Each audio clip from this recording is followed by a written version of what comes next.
Okay ठीक है, तो अभी स्टार्ट करते हैं। कल लास्ट क्लास में क्या पढ़ाया था, कुछ कहा था पढ़ने के लिए, कोई पढ़ के आया? Anyone raise your hand.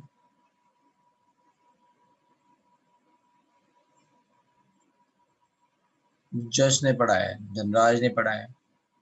Okay let's see क्या पढ़ाया है, कौन बताएगा? चलो जश बोलो, बताओ। Sir black body radiation, photo electric effect और ड्यूअल नेचर ऑफ लाइट। कुछ समझा सकते हो क्या? नहीं सर, रीड किया पर समझ में नहीं आ रहा था।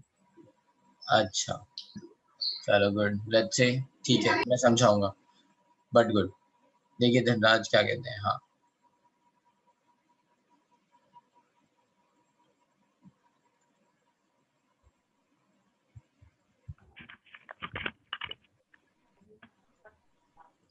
चलो भाई, इसका माइक नहीं है, काम कर रहे हैं। अच्छी ठीक है।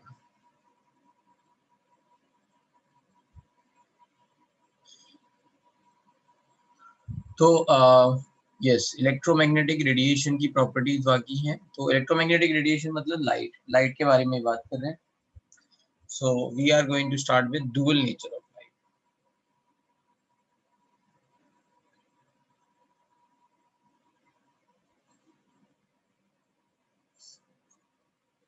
और डुअल नेचर ऑफ लाइट में हम बोलते हैं लाइट के दो नेचर हैं। Light can show let's say particle nature और वेव नेचर।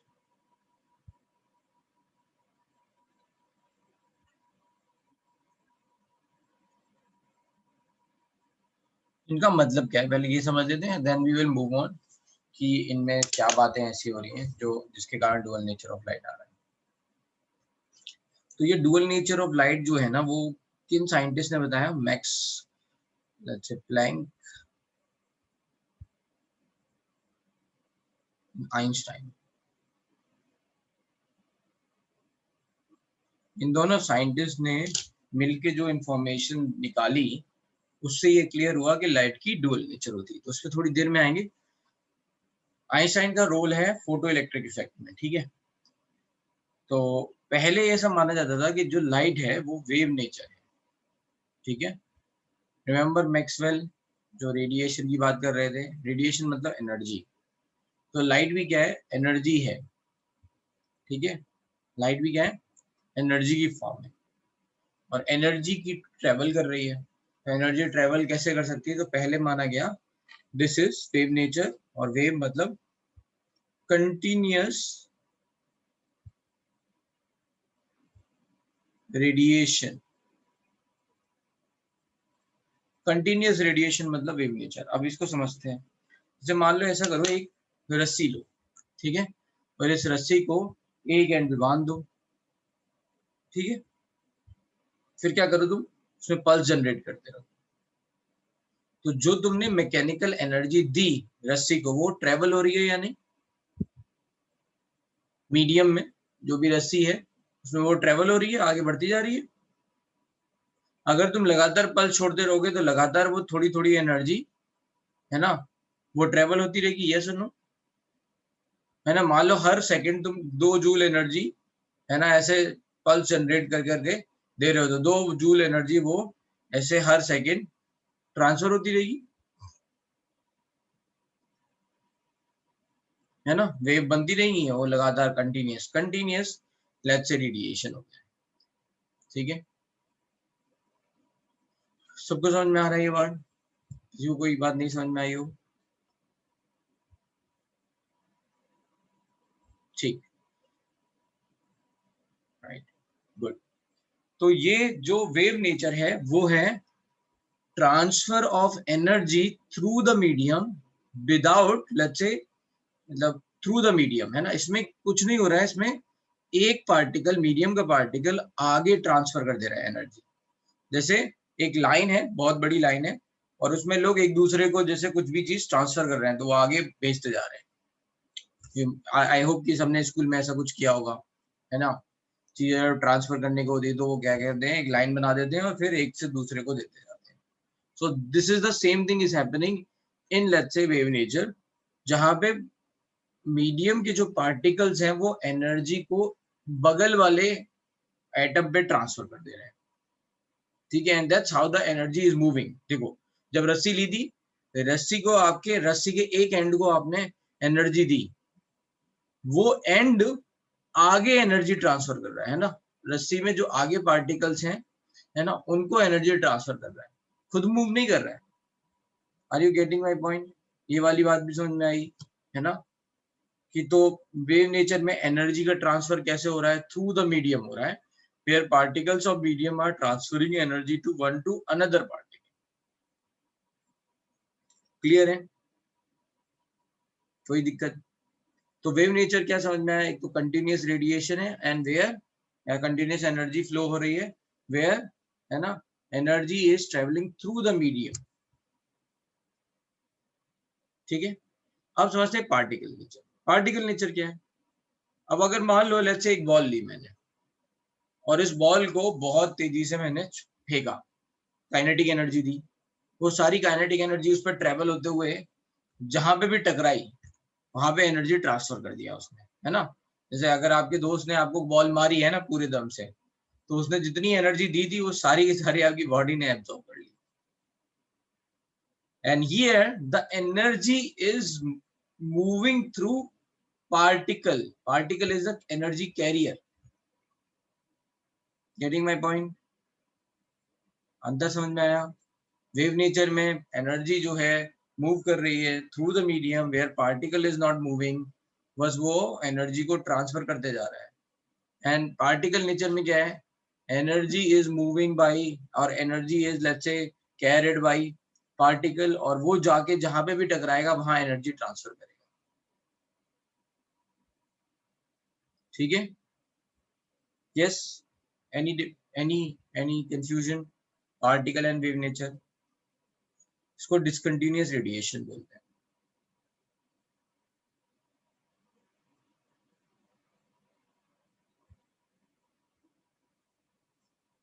ठीक है। अब कुछ ऐसी, जैसे मान लो कुछ ऐसी प्रॉपर्टीज थी लाइट की जो केवल वेव नेचर से एक्सप्लेन हो सकती थी, और कुछ ऐसी थी जो केवल पार्टिकल नेचर से एक्सप्लेन हो सकती थी। तो जो केवल वेव नेचर से एक्सप्लेन हो सकती थी उनके नाम थे, अच्छे एग्जांपल, डिफ्रैक्शन एंड इंटरफेरेंस, और हैं लेकिन ये दो फेमस वन है, ठीक है। पोलराइजेशन, यस, ठीक है। तो बहुत सारी चीजें हैं बट हम इन दोनों पे फोकस करेंगे, है ना। लाइट की बहुत सारी प्रॉपर्टीज है। यहाँ पे एग्जांपल, फोटो इलेक्ट्रिक इफेक्ट,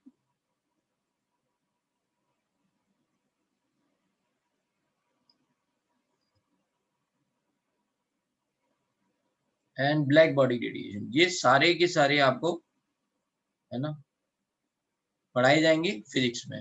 थोड़ा थोड़ा बस हम बात कर लेते हैं कि यहाँ पे ये होता क्या क्या है। सबसे पहले बात करते हैं लेट्स से इंटरफेरेंस की। इंटरफेरेंस क्या होता है?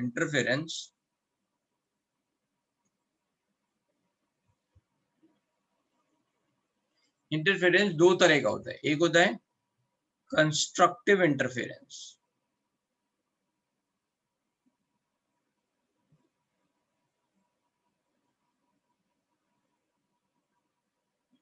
ठीक है। मतलब कंस्ट्रक्टिव इंटरफेरेंस का मतलब क्या है कि एक, जैसे मान लो ये वेव जा रही है,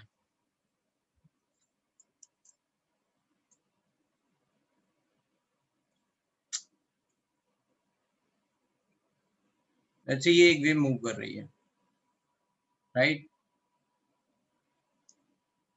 good Kshitij, very good, will come to that point. Let's say ये एक वेव आ रही है और मैंने आपको बताया था वेव की equation y a is nothing but, है ना, a sin थीटा, ऐसे बताया था, राइट। y इक्वल्स टू, मान लो इसकी इक्वेशन है y a इक्वल्स टू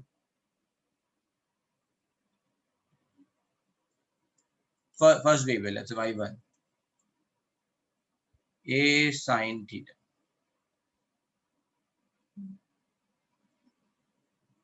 एक और वेव जा रही है लेट्स से, सेम डायरेक्शन में, मान लो सेम एम्पलीट्यूड की वेव जा रही है, ठीक है, मान लो ये y2 है a sin थीटा प्लस 30 या थीटा ही है, दोनों में है ना कोई डिफरेंस नहीं है। ठीक है, मान लो ये y2 है, ये दोनों वेव जा रही है। इसमें एक टर्म आया फेज डिफरेंस। फेज डिफरेंस थोड़ा समझते हैं। मान लो एक वेव ये है,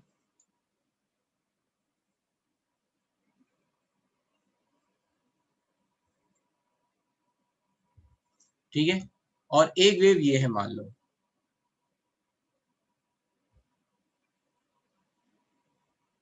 ठीक है, मतलब लेट्स से ये वाली वेव मान लो ये यहाँ पे 90 डिग्री है ना, अभी मैंने जानबूझ के ऐसा बनाया, ठीक है, तब ये 0 है, मतलब एक वेव है y1 equals to a sin theta और दूसरी वेव है y1 equals to a sin theta plus 90। जब यहाँ थीटा 0 लिखा तो यहाँ पे इसकी वैल्यू क्या आ गई, थीटा प्लस 90 की वैल्यू 90 आ गई। Are you getting my point? इतना समझ में आया?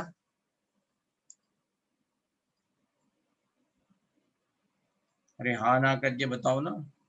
This point you are able to understand. Last class में मैंने आपको ये बताया था कि ये ऐसे जो वेव बनाते हैं इसको साइन वेव बोलते हैं, राइट? और अगर मैंने ऐसे एक और वेव बना दी and I have written the equation, let's say यहाँ लिखा a sin थीटा और यहाँ लिखा a sin थीटा प्लस 90। तो जब यहाँ थीटा 0 था तो यहाँ पे 90 था, है ना? जब यहाँ पे 180 हुआ, राइट, 180 होगा तब ये 0 पहुंचेगा, तब ये 90 हो गया, ऐसे करिए, है ना? 180 का मतलब थीटा की वैल्यू यहाँ पे कितनी आई, 90, तो 90 यहाँ पर पुट कर देंगे। थीटा प्लस 90 इज 180, थीटा की वैल्यू कितनी आ जाएगी, 90। तो ऐसे इक्वेशन, दो इक्वेशन आ गई। इस चीज को, है ना, यहाँ थीटा में जो डिफरेंस है इसको बोलते हैं फेज डिफरेंस। क्या बोलते हैं, है ना, क्या बोलते हैं, फेज डिफरेंस। ये कहीं अलग लिख लेना, ठीक है, दिस पार्ट जो मैंने आपको लिखाया है या ब्रैकेट में डाल दो, है ना। हियर फेज डिफरेंसेस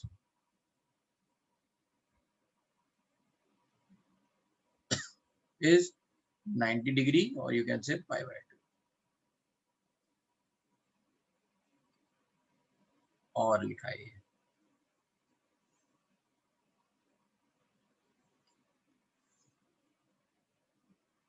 ठीक है, समझ में आया? तो मान लो ये दोनों इक्वेशन ऐसी हैं जिनमें यहाँ फेज डिफरेंस 0 है, मान लो, है ना।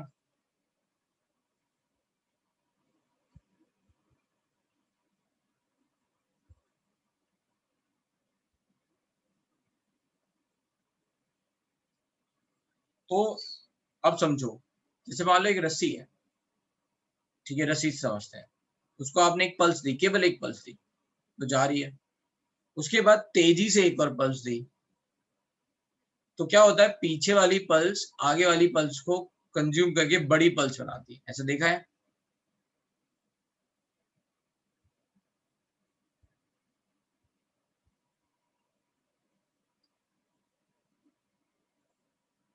अरे हाँ ना, कुछ बोलो, ऐसा कभी देखा है?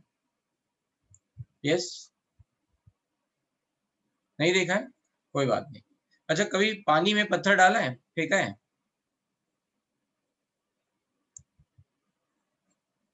ना, ऐसे रिपल्स क्रिएट होती है। मान लो तुमने एक पत्थर डाला और तुम्हारे दोस्त ने साइमल्टेनियसली थोड़ी देर या फिर थोड़ी देर बाद एक पत्थर डाला, तो उससे जो रिपल्स बन रही है वो आपस में जुड़ जाती हैं, ये देखा है?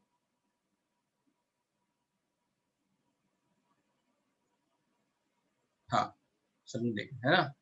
तो कुल मिला के ये है, इसको बोलते हैं कंस्ट्रक्टिव इंटरफेरेंस। ठीक है, मतलब एनर्जी का एडिशन हो जाएगा, एनर्जी जुड़ जाएगी।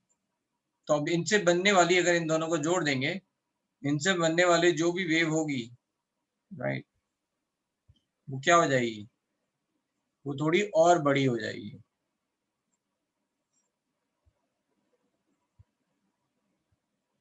ऐसे करके। तो यहाँ कैपिटल Y क्या हो जाएगा, y1 प्लस y2,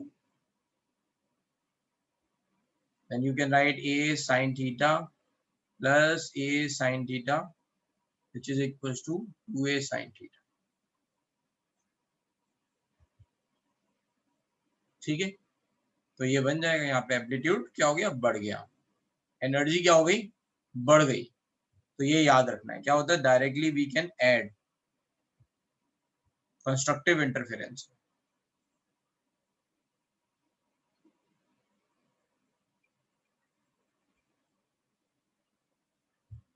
ठीक है,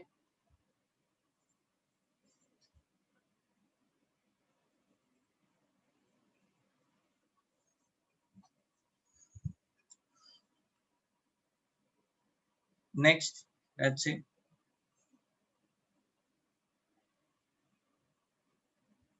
फेज डिफरेंस का मतलब है डिफरेंस, यहाँ पे बताया ना आपको, यहाँ थीटा है, यहाँ थीटा प्लस 90 है, इन दोनों है ना, किसी भी टाइम पे इन दोनों वेव्स के बीच का डिफरेंस कितना है, 90 डिग्री।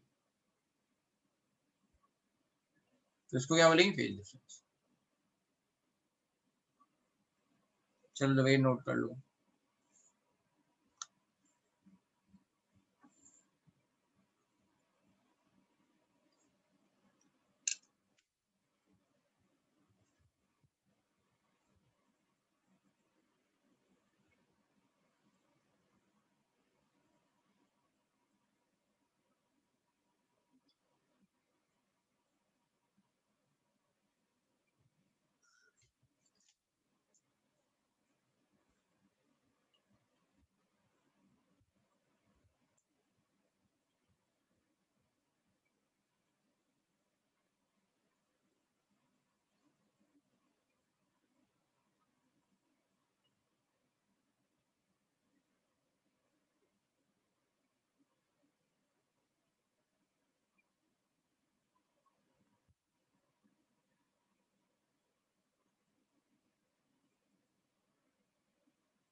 डन हो गया भाई, ठीक है।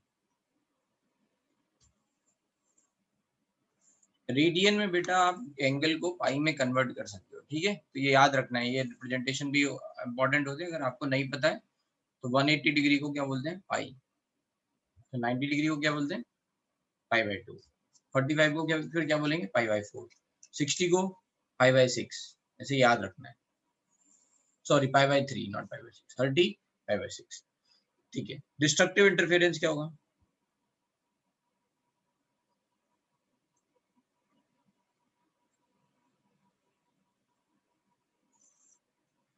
y equals to y1 minus y2, ठीक है। डिस्ट्रक्टिव इंटरफेरेंस का मतलब क्या है, एक वेव इस डायरेक्शन में आ रही है, दूसरी वेव इसके जस्ट अपोजिट डायरेक्शन में आ रही है,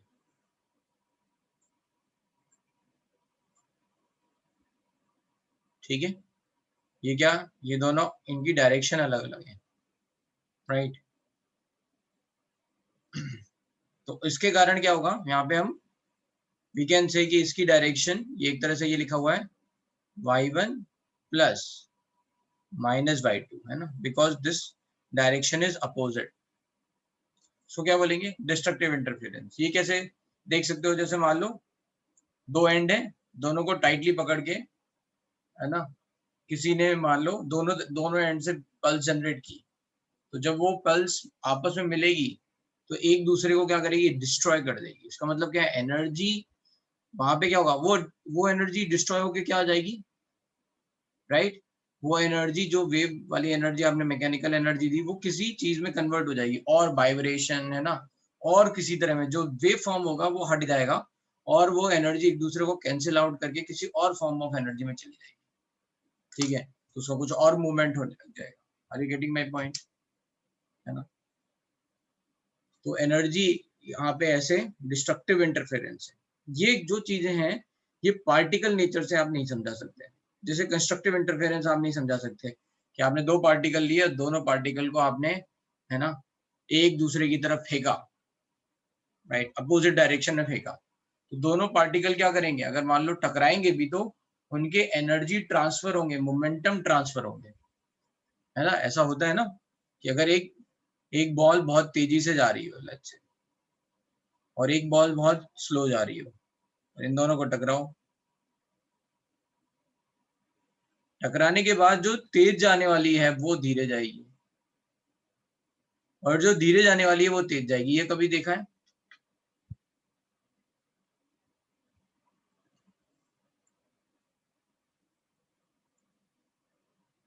इसको बोलते हैं मोमेंटम ट्रांसफर। इसका मोमेंटम इसको ट्रांसफर हो गया, इस वाली बॉल को, और इसका मोमेंटम इसको ट्रांसफर हो गया, है ना।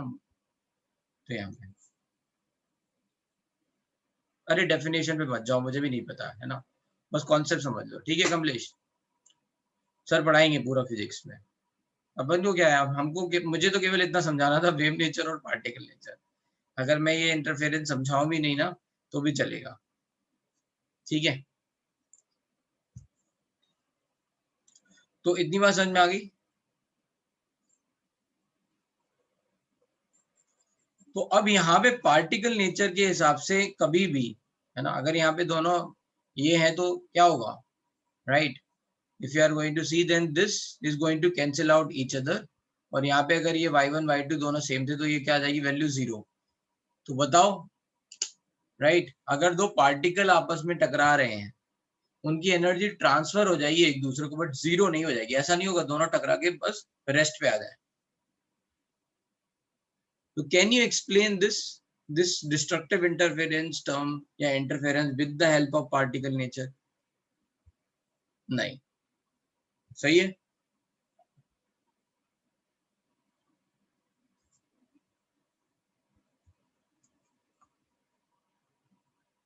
ठीक है, तो एक तो ये बात हुई, तो वेव नेचर वाली बात आ रही है। दूसरा है, ठीक है, डिस्ट्रक्टिव इंटरफेरेंस, और आपने कहाँ देखा होगा भाई, कोई बताएगा और कहाँ देखा होगा?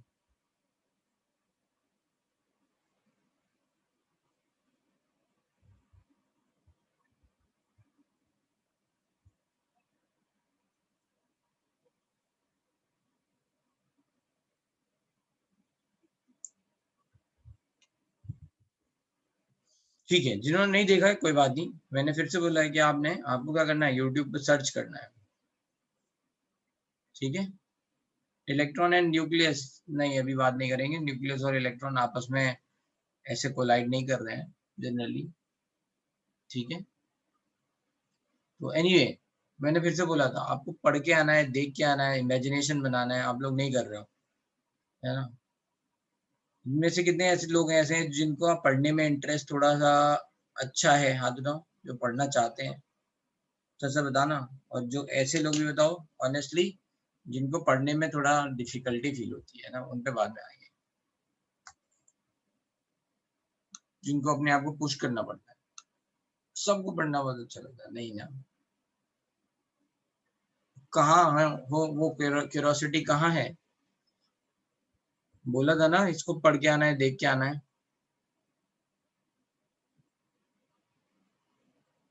कितने लोग ऐसे हैं जिनको पढ़ना डिफिकल्ट लगता है, हाथ दो। सबके हाथ नीचे कर रहा हूँ, फिर से उठाओ, यस।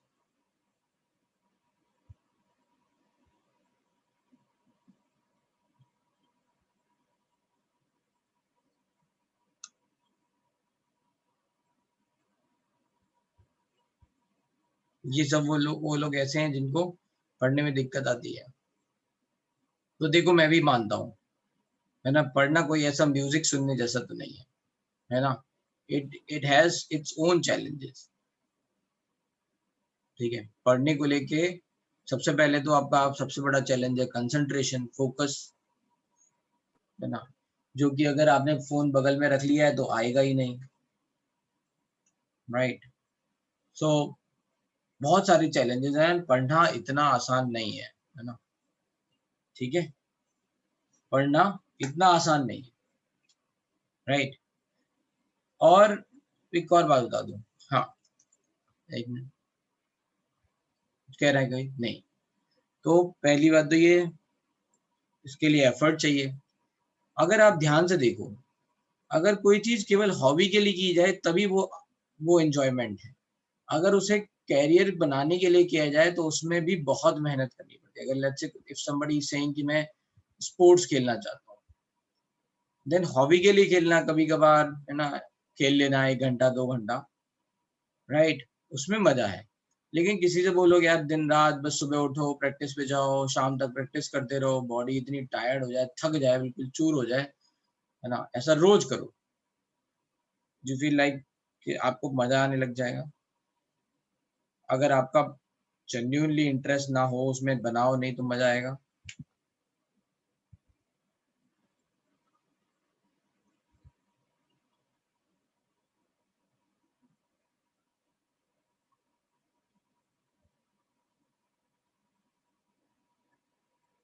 ठीक है, तो प्रोबेबली आपने जितने लोग हैं ना, उन्होंने एक्सपीरियंस थोड़ा थोड़ा किया होगा, किसी ने क्लब लेवल पे किया होगा, लेकिन देखो उससे आप कहीं ऐसी बहुत अच्छी जगह नहीं जा सकते। You can not reach to a that level कि यू फील लाइक यार हाँ इसमें मैं अब वेल एस्टेब्लिश हो गया हूँ, मेरा कैरियर बन चुका है।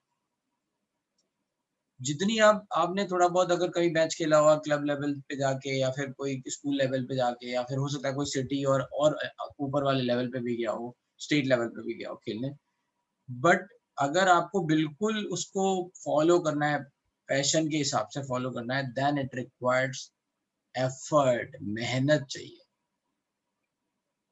एंड अच्छा, अपने अपने इंडिया में इतने स्पोर्ट्स हैं, लेकिन लोग इतना स्पोर्ट्स में क्यों नहीं मतलब जाते हैं, है ना। सब चाहते हैं कि मतलब इंडिया के लोग ओलंपिक में अच्छा परफॉर्म करें, है ना। मतलब किसी से पूछोगे अगर अभी फॉलो कर रहा होगा ओलंपिक, तो सब कहेंगे यार इंडिया को तो बहुत ही कम मेडल मिले, ज्यादा मिलने चाहिए थे, लोग स्पोर्ट्स में जाए। बट अगर देखा जाए तो बहुत कम लोग स्पोर्ट्स में जाते हैं। क्यों?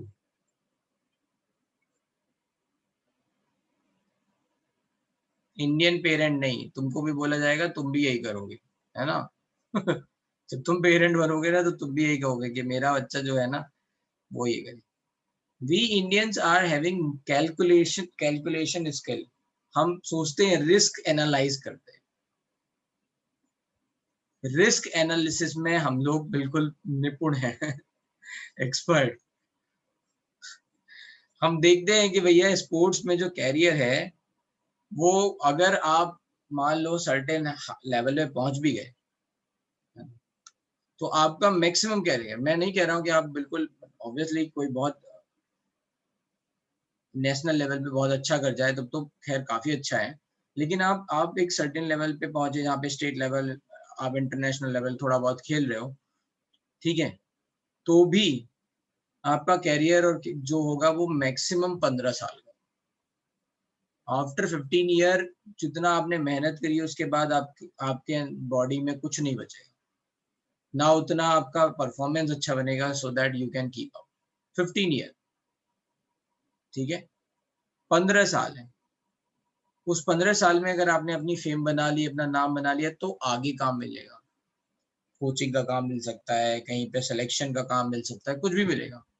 उस 15 साल में अगर नहीं हुआ, कोई इंजरी आ गई, लाइफ थ्रेटनिंग इंजरी है, गवर्नमेंट जॉब तो यार लगी जाती है, लेकिन गवर्नमेंट जॉब के भरोसे नहीं लोग रहते हैं ना। गवर्नमेंट जॉब में तो आजकल इतनी कम पे है, लोग कहते हैं इससे बढ़िया प्राइवेट ही कर लो, है ना। है ना, अभी प्रेसिडेंट ऑफ इंडिया का क्या कहते हैं वो आया था बयान कि हमारी उनकी सैलरी सबसे ज्यादा है, ठीक है, सारी गवर्नमेंट जॉब में सबसे ज्यादा सैलरी किसकी है?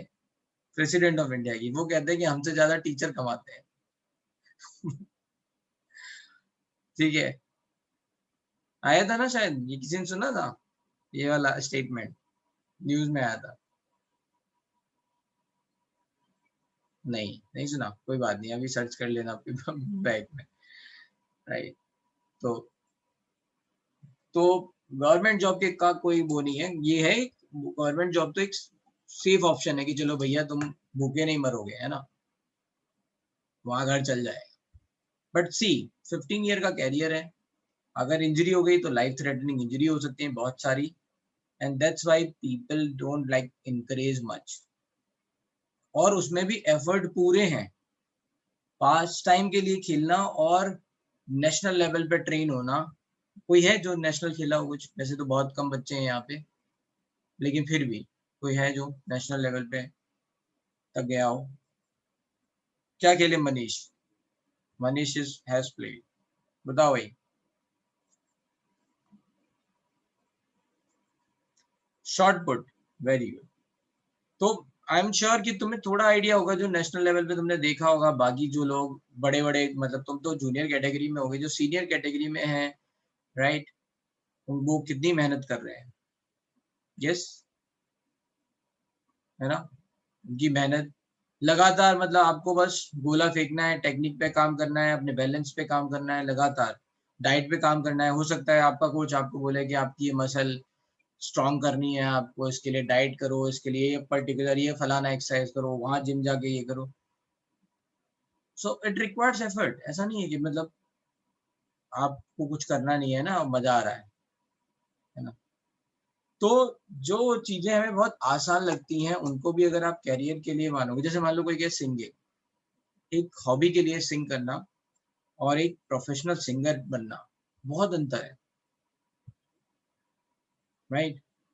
आपको उसके लिए पर्टिकुलर रियाज करने पड़ेंगे। इंडियन अगर क्लासिक्स के हिसाब से जाओ तो पता नहीं कौन कौन से राग हैं, उनको गाना पड़ेगा अपने, है ना। गले की वो प्रैक्टिस इतनी होनी चाहिए कि वो लंबे खींच पाए, कम कर पाए, right. There are many, let's say modulation, वो सब करने, अपने गले को ट्रेन करना है, वो अलग अलग तरह की वॉइस निकालनी है, चेंज करना है, फ्रीक्वेंसी चेंज करनी है क्या हमारा, है ना।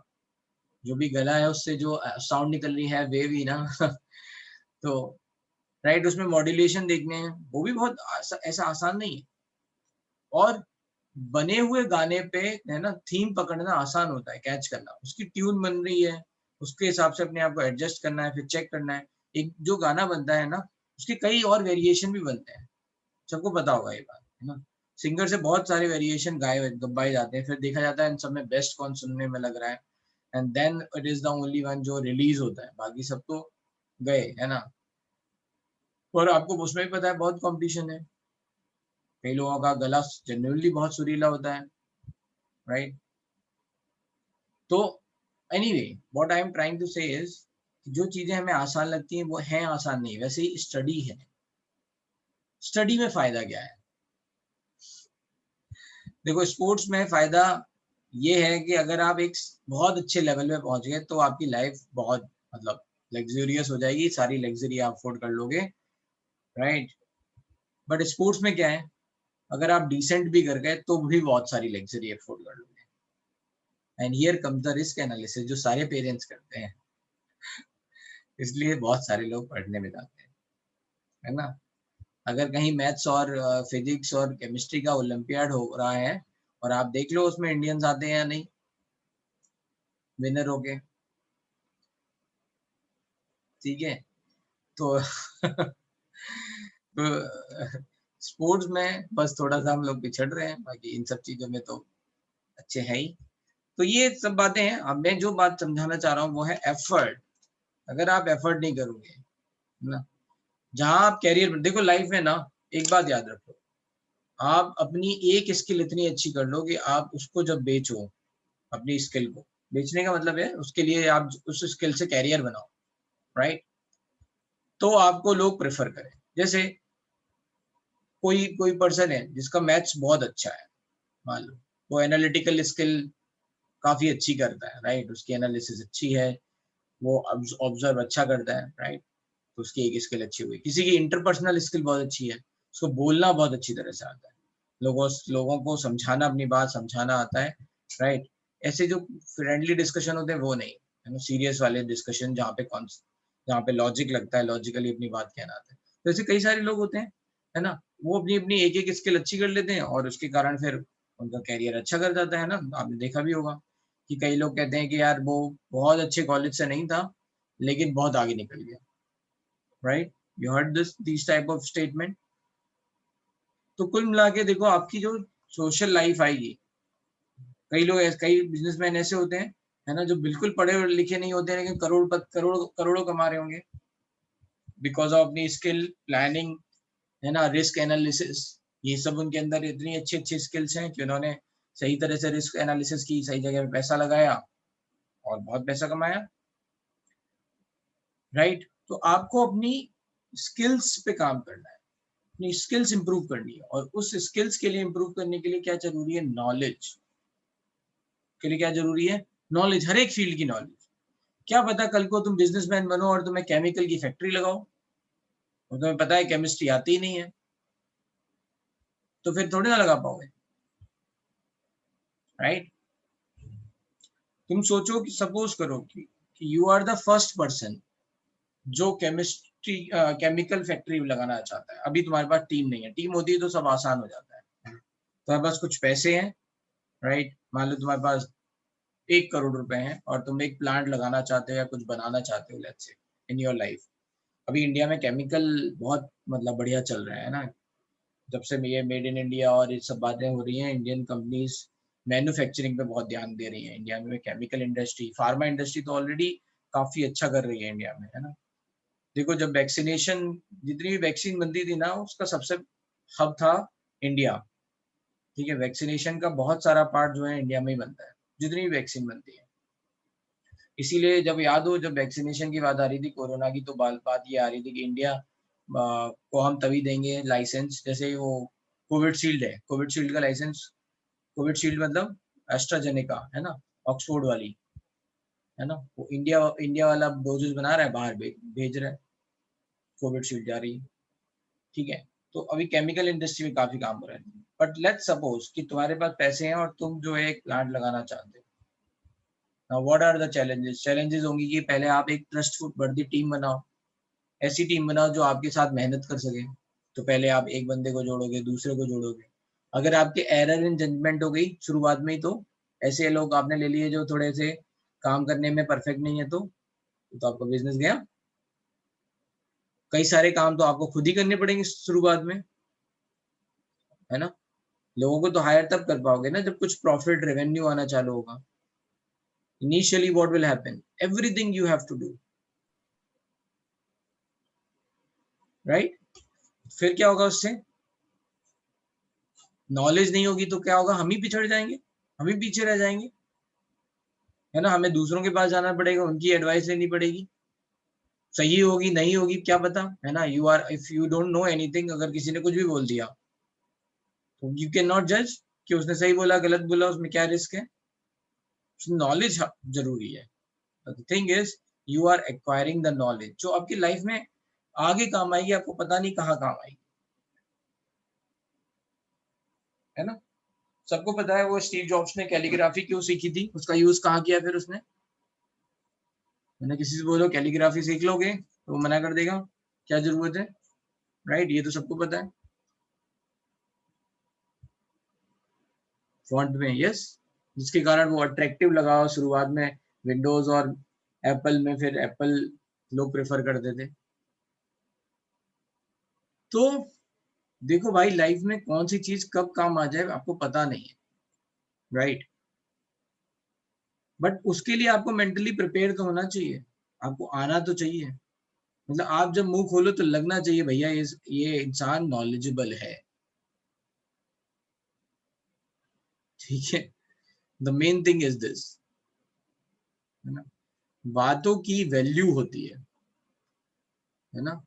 कई बार कुछ बहुत सारे लोग एक ही बात कहते हैं, लेकिन आपने देखा होगा कुछ लोग जो बात कहते हैं उसको सब मान लेते हैं, है ना। उनकी उनकी बात की, उनके नाम की, उनकी रेपुटेशन की इतनी वैल्यू है कि सेम बात, जैसे मान लो तुम्हारे एक फ्रेंड सर्कल में, है ना, लोग डिस्कस कर रहे हैं, सेम बात तुमने कही हो, सेम बात तुम्हारे फ्रेंड ने कही हो, है ना, लोगों ने नहीं माना होगा। लेकिन एक बात किसी ने बोल दी जो बहुत इन्फ्लुएंशियल है ना, उसकी वैल्यू है, तो सबने मान लिया। तो जो इन्फ्लुएंस बनेगा कैसे? अपने आप नहीं बन जाएगा, बनेगा नॉलेज से। लोग कहेंगे हाँ भाई इसको नॉलेज है, एक बार चेक करेंगे, 2 बार चेक करेंगे, 10 बार चेक करेंगे, फिर कहेंगे अरे भाई इसको नॉलेज है, इसकी सुना करो। तो स्टडी थोड़ी डिफिकल्ट तो है ना। ऐसा कोई मतलब एक्साइटिंग नहीं है कि आज लेवल 1 कर लिया, मजा आ गया, है ना, दम है। बट उसके आगे बहुत फायदे हैं। आपको नॉलेज है, लोग आपकी बात सुनेंगे, समझेंगे, आपको आगे खुद ही, कई बार क्या होता है लोग खुद ही आगे करते हैं। जब भी कोई चैलेंजिंग सिचुएशन आती है ना, आप देखोगे अपनी लाइफ में भी, जब आप आगे थोड़ा बढ़ोगे, चाहे आप ऑफिस कॉर्पोरेट में जाओ, चाहे अपना बिजनेस करो, कुछ भी करो, जब भी धीरे धीरे चैलेंजेस आएंगे ना, और अगर आप चैलेंजेस अच्छी तरह से टैकल कर लोगे, तो कई लोग आपको खुद ही आगे कर देंगे, भाई ये चैलेंजिंग सिचुएशन है, इसमें इसको भेजो, and you if you have delivered, appreciation मिलेगा, and that's how the growth happened. आगे लोग कैसे बढ़ते हैं? ऐसे ही बढ़ते हैं, परफॉर्म कर करके। तो इतनी बातें सबको समझ में आ रही, ठीक है? तो जो लोग पढ़ नहीं पा रहे हैं, I think they are not imaginative enough, they can not see the future. अभी वो आज के आराम में खुश हैं कि आज बढ़िया लग रहा है, मस्त है ना, आज हमने ये वाला गेम खेल लिया या ये वाली मूवी देख ली, आज बढ़िया हो गया, दोस्त से मिल ली है ना, खूब सारी बातें कर ली। वो आज के आराम में खुश है। वो नहीं सोच रहे हैं कि आज से 10 साल बाद जब हम राइट सोशल लाइफ में उतरेंगे तो हमें आराम होगा या नहीं। दे आर नॉट अंडरस्टैंडिंग, और उतना इमेजिनेशन पाल भी नहीं रहे, ठीक है? तो मुझे ये भी पता है कि सब लोग, ऐसा नहीं है कि मैंने जो कह दिया उसको सब फॉलो कर लेंगे और सब बहुत आगे निकल जाएंगे, नहीं, ऐसा नहीं होगा, ऐसा कभी होता भी नहीं है। अगर कहने से लोग आगे बढ़ जाते तो, है ना, सभी लोग काफी अच्छा कर लेते। But I want to give you a direction कि भाई कुछ तो इम्प्रूव करो, मतलब something is always better than nothing, right? मान लो आपने अभी तक कुछ नहीं किया था, आज से थोड़ा थोड़ा करने लग जाओ, है ना? सबको पता है वो 20 ओवर का मैच होता है तो प्रिडिक्शन होती है कि भाई ऐसा है कि अभी ये रन रेट चल रहा है और अगर थोड़ा और बढ़ जाएगा तो इतना पहुंच जाएगा, तो ऐसे ग्राफ बनाते हैं, राइट? ठीक है ना? ऐसा ग्राफ बनता है ना प्रोग्रेस का कि भाई यहाँ पे इनिंग का प्रोजेक्शन ये बनेगा। जस्ट थिंक लाइक दिस कि अगर आपने थोड़ा सा ऐसे ही आप सोचो कि अगर आपने ध्यान नहीं दिया, कभी पढ़ लिया, कभी नहीं पढ़ा, है ना, उतना सिंसियरली नहीं पढ़ा, तो wherever you will end up,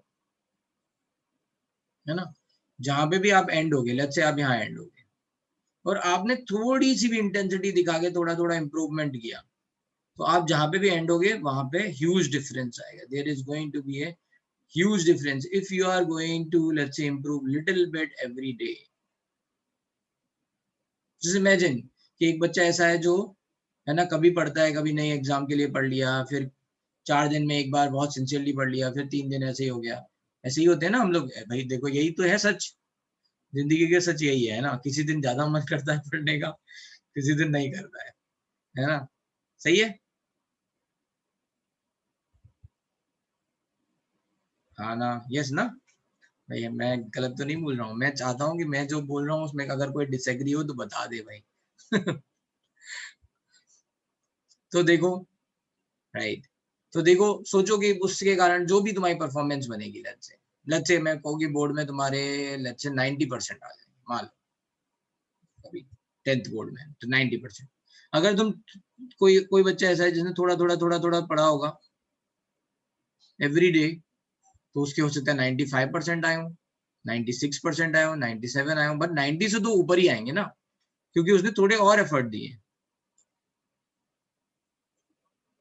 तो बस वही है आपकी लाइफ। आपको ये चैलेंजेस बस करने हैं कि अपनी लाइफ में थोड़ा इंप्रूवमेंट करना, एवरी डे थोड़ा सा इंप्रूवमेंट, लास्ट डे की कंपैरिजन। अगर आप थोड़ा इंप्रूवमेंट नहीं कर पाओ तो उतना तो करो, गिराओ मत। उसके लिए लाइफ में एक बना लो मिनिमम टारगेट, है ना, कि इतना तो करना ही है। तो वो मिनिमम टारगेट मैंने आपको शायद बताया था, बताया?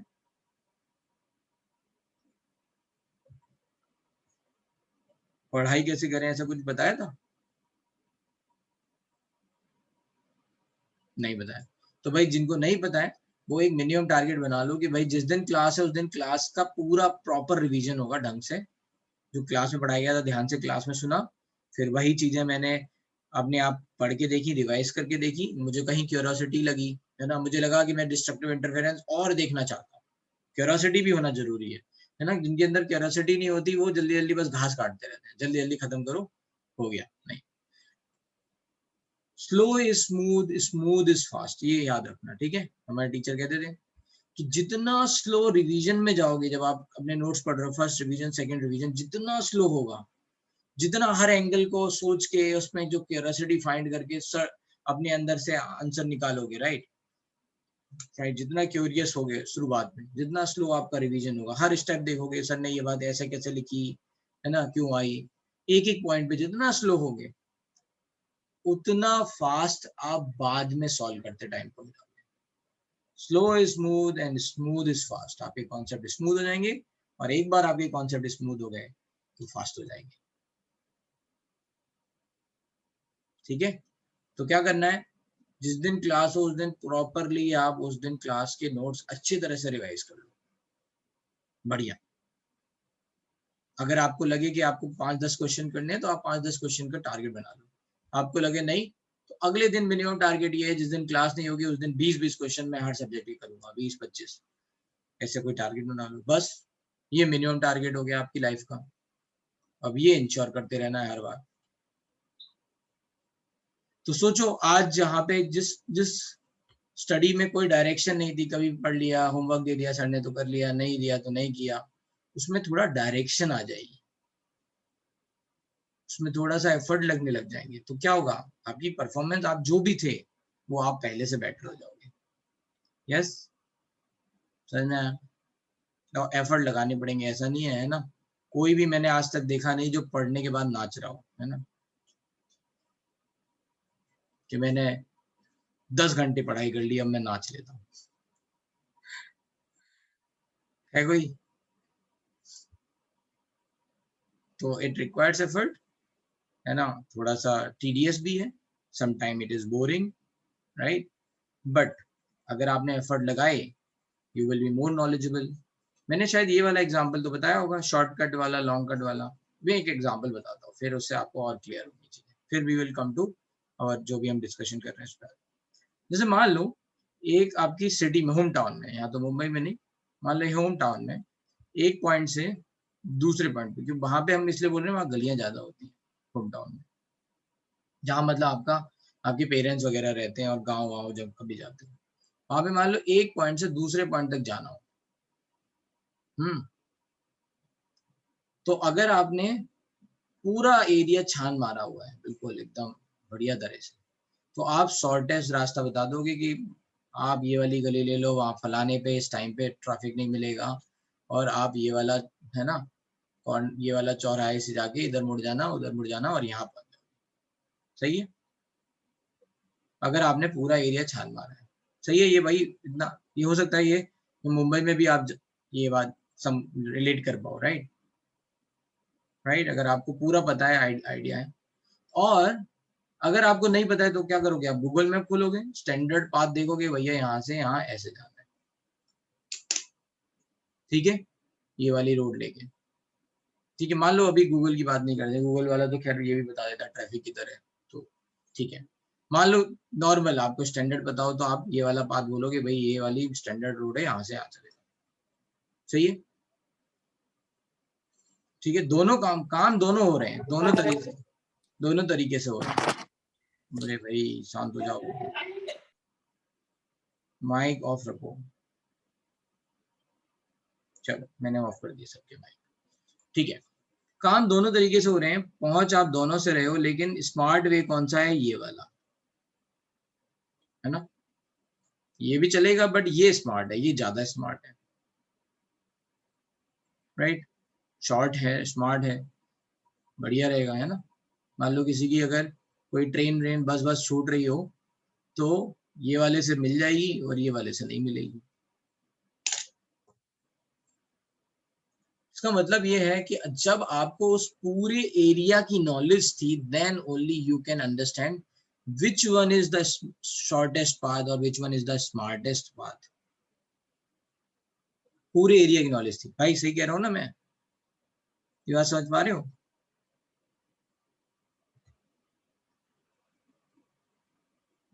तो जो कॉन्सेप्ट हैं हम पढ़ा रहे हैं, इन कॉन्सेप्ट्स को आपने अलग अलग तरीके से अंडरस्टैंड किया, समझा, और उस पूरे कॉन्सेप्ट की आपको नॉलेज हो गई, है ना, पूरी प्रैक्टिस आपने कर ली, इतने क्वेश्चन कर लिए, है ना, कभी कभी ये सब आपने रियलाइज हुआ होगा कि जब आप एक चैप्टर के बहुत ज्यादा क्वेश्चन कर लेते हो तो आपको कुछ ऐसा मिल जाता है जिससे आपको लगता है यार ये बहुत आसानी से हो सकता था, इस तरह से हो जाएगा। एक एक कुछ है ना जुगाड़ टाइप की आपको मिल जाती है, एक नया मेथड टाइप का मिल जाता है जिसमें आप कहते हो कि यार ये इससे जल्दी हो जाएगा। यस,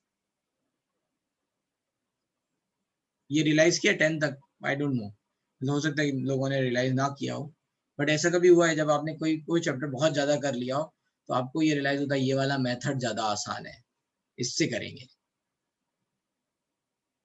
भाई एक ही आदमी को ये रियलाइज हुआ अभी तक। हाँ हुआ है ना। हाँ, तो आपको स्मार्ट मेथड पता चल गया, नहीं तो फिर वो स्टैंडर्ड मेथड ही है, पूरा लिखो ऐसे करके, ये ऐसा करना है ऐसे करना है, राइट। अब बताओ, अगर आपको अपनी लाइफ में स्मार्ट बनना है, अपनी लाइफ में स्मार्ट बनना है तो नॉलेज तो होनी चाहिए ना हर तरह की। साइंस की नॉलेज होनी चाहिए, राइट, टेक्नोलॉजी की नॉलेज होनी चाहिए, फाइनेंस की नॉलेज होनी चाहिए, थोड़ा बहुत लॉ भी आना चाहिए ना, देश दुनिया की पॉलिटिक्स की भी नॉलेज होनी चाहिए, भाई कहाँ क्या चल रहा है, ये सब चाहिए ना लाइफ में। तभी तो लोग, जब आप बोलोगे लोग सुनेंगे, कहेंगे हाँ भाई इसको नॉलेज है। और वो एक हैबिट है, वो नॉलेज कैसे आएगी, अपने आप तो आएगी नहीं कि हम आंखें बंद करके बैठ जाएं और पूरा आ जाए, है ना। तो है नहीं, ढूंढना पड़ेगा, सर्च करना पड़ेगा, चीजें कहीं पढ़ोगे तो उनको दिल लगा के पढ़ना पड़ेगा, देखना पड़ेगा। हैबिट कहाँ से बनेगी, यहाँ से बनेगी।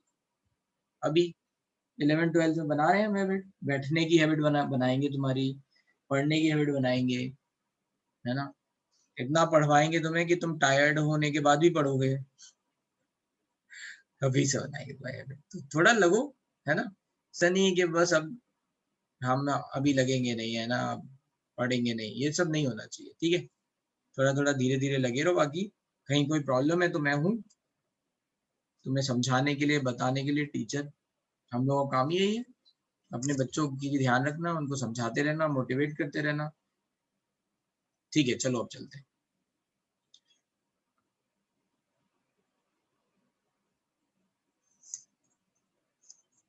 ठीक है, अभी जस्ट एक दो कॉन्सेप्ट हो जाए, उसके बाद आपको ये क्वेश्चंस मिल हो जाएंगे, आप मतलब इस लायक हो जाओगे कि आप कॉन्सेप्ट क्वेश्चन सॉल्व कर लो। तो अभी थोड़ा सा भी टाइम है, बट आप क्या कर सकते हो, आप पुराने जब जैसे 10th वाले हैं ना, 10th के कुछ लेट्स से जो मॉड्यूल्स आपने पहले पढ़े थे वो सॉल्व कर सकते हो, अगर आपके पास कुछ नहीं है तो। जैसे केमिस्ट्री में एसिड बेस कॉन्सेप्ट है, आगे आएगा, सबको बहुत अच्छी तरह से आता है, मुझे तो नहीं लगता, राइट। अगर जैसे मैं नेमिंग ऑफ एसिड्स की बात करूं, let's say if I am going to say पर क्लोरिक एसिड, बताओ भाई क्या नाम है पर क्लोरिक एसिड, जो बताए, नहीं, है ना, होता है HClO4। तो ऐसा, खैर ठीक है, ये थोड़ा हो सकता है डिफिकल्ट लग रहा हूँ, लेकिन अगर मैं बोल दूं लेट्स से कि पहले ही बताओ, अच्छा HCl जो है वो इज लिक्विड और गैस, बता पहले ही बताओ। अच्छा देखिए,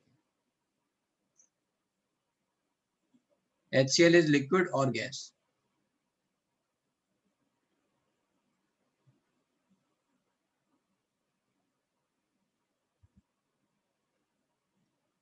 सबने लिक्विड बोला है, ओके, ठीक है, ओके, ठीक है। तो देखो ये आंसर गलत है, HCl जो है वो गैस है। अच्छा बताओ, अमोनिया इज ए गैस और लिक्विड,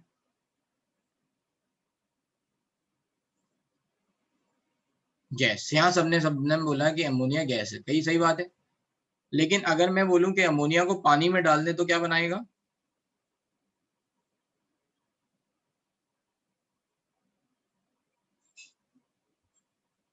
NH4OH कुछ नहीं है, ये लिखा हुआ है NH3.H2, ठीक है, राइट।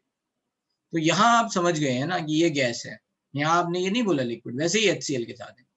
HCl को जब पानी में मिला देते हैं तो क्या बन जाता है, HCl एक्वस, है ना। इस NH4OH को और क्या लिखा जा सकता है यहाँ पे, NH4 aqueous. HCl is highly soluble gas in water, तो इससे गैस वो बनता है, एसिड बनता है, तो HCl इज ए गैस। ठीक है, तो ये छोटे मोटे पॉइंट्स हैं, राइट। कई बार अच्छा ये बताओ, वीक एसिड का मतलब क्या होता है? What is weak acid? कौन बताएगा? हाथ उठाओ। वीक एसिड, जी बेसिक बेसिक बातें पूछ रहे हैं।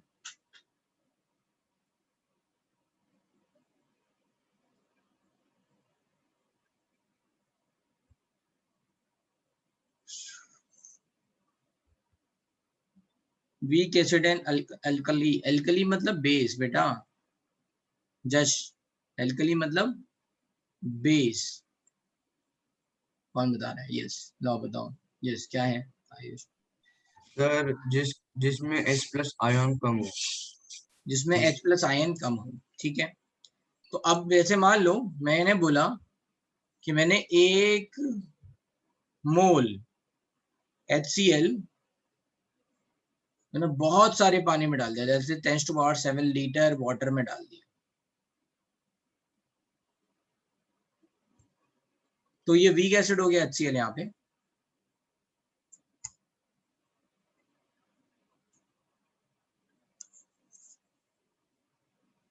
बताओ भाई,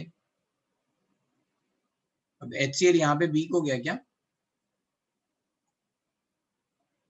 तो देखा तुम लोगों का कॉन्सेप्ट कितने हिले हुए हैं।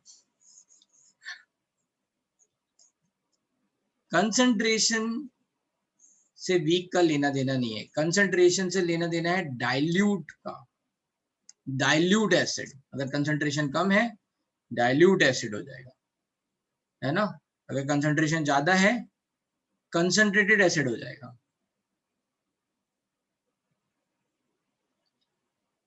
स्ट्रॉन्ग और वीक का लेना देना है डिसोसिएशन से। अगर HCl है, HCl का 1 मोल लोगे तो ये पूरा का पूरा 1 मोल H+ और 1 मोल Cl- बनाएगा। जिन लोगों को मोल नहीं समझ में आ रहा है वो मॉलिक्यूल समझ सकते हैं। एक मॉलिक्यूल लिया, जैसे 1 मोल में रिलेशन है वही मॉलिक्यूल में, तो 1 आयन H+ का और 1 आयन Cl- का बनेगा। समझा? लेकिन अगर मान लो इसी तरह से अगर 100 मॉलिक्यूल ले लूंगा तो 100 आयन H+ के और 100 आयन Cl- आयन के होंगे।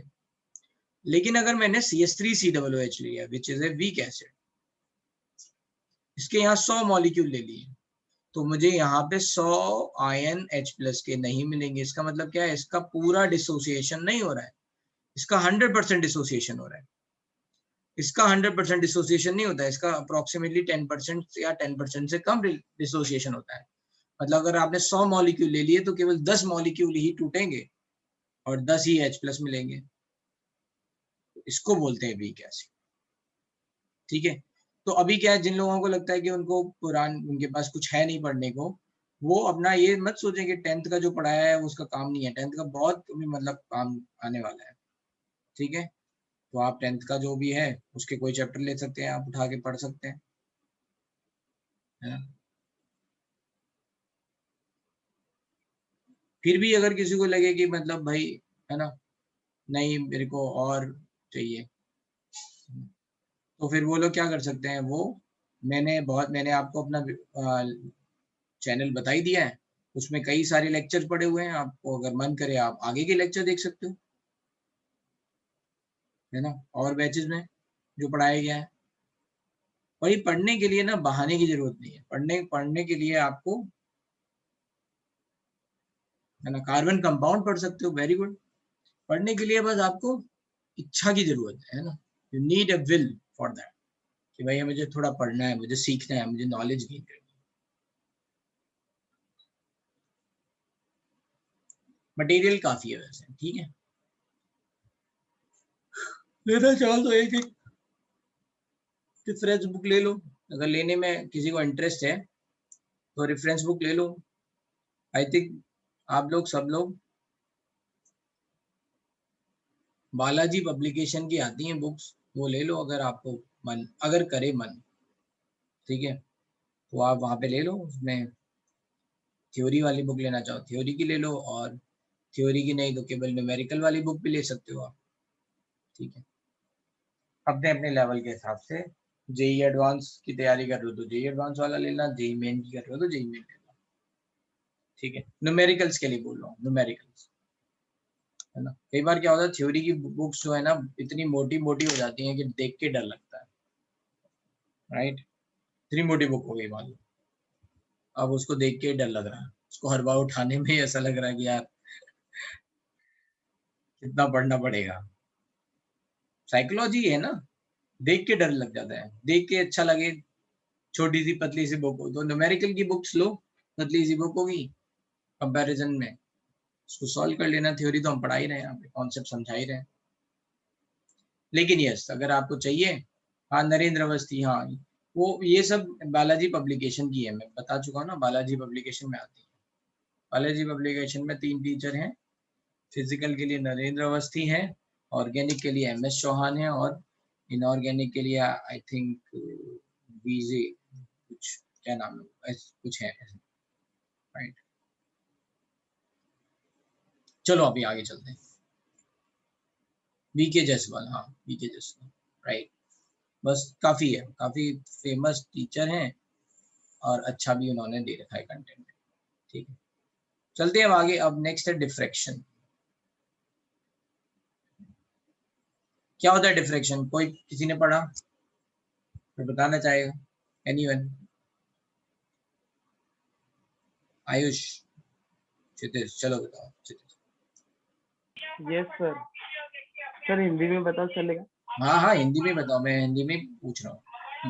हाँ सर, अगर हम लोग लाइट रेस पास हो रहे हैं और एक मीडियम में होल है, तो लाइट। अरे ये दो क्लासेस कैसे चल रही है पहले ही बताओ, तुम्हारे घर में और भी कोई पढ़ रहा है पीछे? हाँ सॉरी सर, मेरी बहन पढ़ रही है। हाँ उसकी टीचर उसको समझा रहे हैं कि भाई रिवीजन कैसे करना है। हाँ सर। हाँ ठीक है।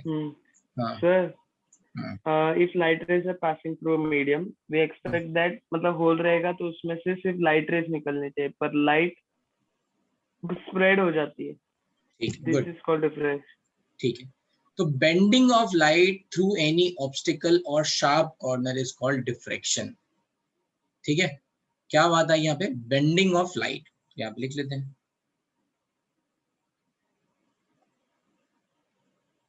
Light through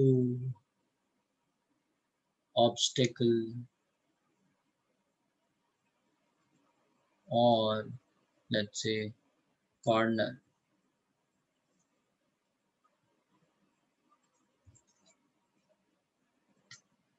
yes yes Kamlesh, बिल्कुल, आप बिल्कुल इस तरह से याद रख सकते हो कि कंस्ट्रक्टिव इंटरफेरेंस का मतलब क्या है, एडिशन ऑफ एनर्जी और वेव्स,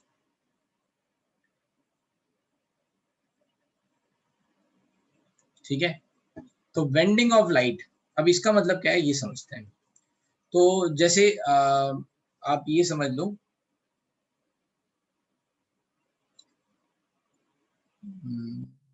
ये समझाएं, हाँ चलो।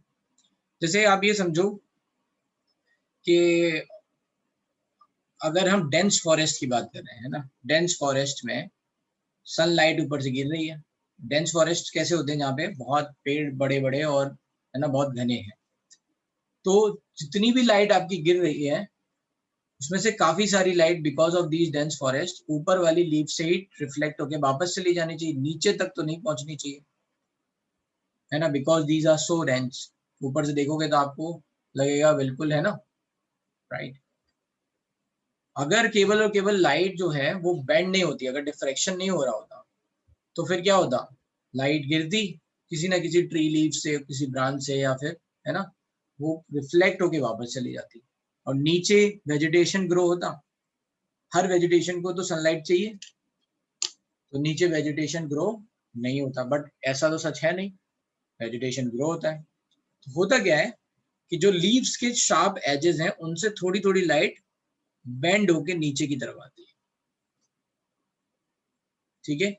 तो डिफ्रैक्शन ये नॉर्मल लाइफ में ऐसा हो गया कि भाई, राइट, क्या होगा कि वो लाइट, अच्छा डिफ्रैक्शन इज वेव नेचर, तो कहीं पे भी वेव होंगी, कहीं पे भी, तो उन सब जगह दिखेगा। जैसे अगर मान लो कहीं पे ऐसा हो, कोई कहीं पे पानी भरा हो लेट्स से, है ना, या फिर समंदर हो, समंदर में लेट्स से, राइट, से कहीं पे कोई थोड़ा सा शार्प एज टाइप का हो, बिल्कुल, है ना, हेलो ऐसा, और इधर से लहर आएगी, है ना, ऐसे लहर आ रही है, राइट, तो वो क्या होगी, यहाँ से ऐसे स्प्रेड हो जाएगी। सो कभी देखा है क्या? आई डोंट नो, ठीक है, ऐसा। तो ये क्या होगा, शार्प अगर मान लो केवल और केवल जाती तो वो सीधे पास हो जाती है ऐसे। यहाँ शार्प एजेस हैं जो, जिनसे क्या हो रहा है, ये एक तरह से another source of let's say wave का काम कर रहा है। अच्छा, ये डिफ्रेक्शन इसी तरह से क्या होता है ना, जो ये जो मैंने ऑब्स्टेकल बताए, इसी तरह से जैसे लाइट इफेक्ट देने होते हैं ना, तो वो क्या करते हैं, लाइट को ऐसे कुछ होल्स डाल के, है ना, राइट, आपने वहां देखा होगा कि घर में डिस्को इसको की जैसे थीम बनाते हैं ना, तो उसमें अगर मान लो, है ना, कुछ कुछ होल्स होते हैं, तो जैसे मान लो कोई लाइट यहाँ से जल रही है, राइट, तो ये लाइट यहाँ से जो पास होगी वो एक नया सोर्स बन जाएगी लाइट का, एक यहाँ से जो पास होगी वो एक नया सोर्स बन जाएगी। अब ये दोनों सोर्स क्या करेंगे, इंटरफेरेंस करेंगे, और उसके कारण क्या होगा, कहीं कहीं पे लाइट की इंटेंसिटी ज्यादा होगी और कहीं कहीं पे लाइट की इंटेंसिटी कम होगी, है ना। तो इस तरह से लाइट के इफेक्ट आते हैं, समझ में आया। जैसे मान लो ये कई अलग अलग तरह के होल्स हैं, राइट, तो ये लाइट जा रही है, तो इसमें ये क्या करेगा, बैंड हो गए, लाइट बैंड हो गई और ये नए सोर्स की तरह काम करेगी। फिर क्या होगा, इनके बीच में क्या स्टार्ट होगा, इंटरफेरेंसेस स्टार्ट होंगे, उसके कारण क्या होगा, intensity of light will change. ये होता है डिफ्रेक्शन।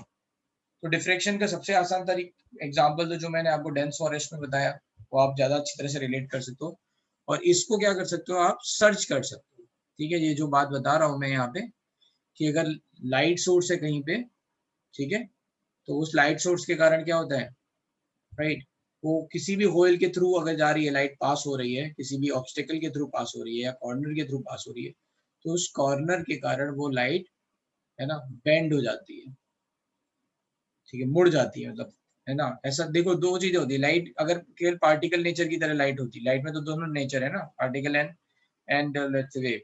तो अगर केवल पार्टिकल होता तो क्या होता है, या तो पूरा पास ऑन हो जाता या फिर कहीं से टकरा के रिफ्लेक्ट होता, बेंड नहीं होता, ठीक है। Bending of light through the medium होती है, उसे रिफ्रैक्शन बोलते हैं, है ना। एक मीडियम में चेंज है, जैसे अभी मीडियम में चेंज नहीं है, होल जो है या ऑब्स्टेकल है वो सेम मीडियम में ही है, कमलेश, अंडरस्टैंड रिफ्रैक्शन और डिफ्रैक्शन में अंतर, ठीक है। अभी मीडियम में कुछ चेंज नहीं है ना, बट किसी कॉर्नर से अगर मान लो मुड़ रही है, उसको बोलेंगे डिफ्रैक्शन। चलो, ये डिफ्रैक्शन हो गया। अब चलते हैं photo electric effect.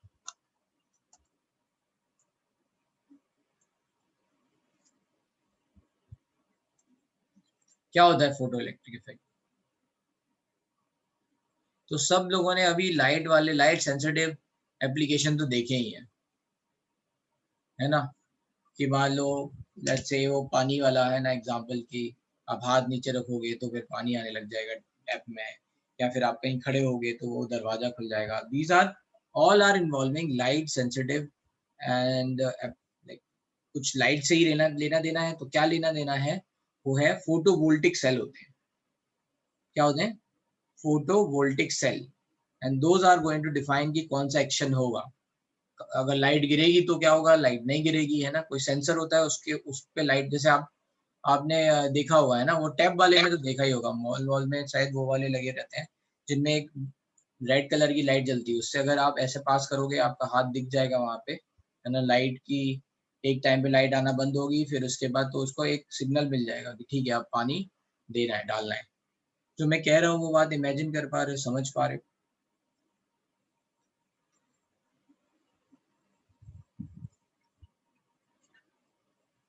So there is, yes, मतलब कुछ लोगों ने यस बोला है, ठीक है। आयुष क्या कह रहे हो बेटा?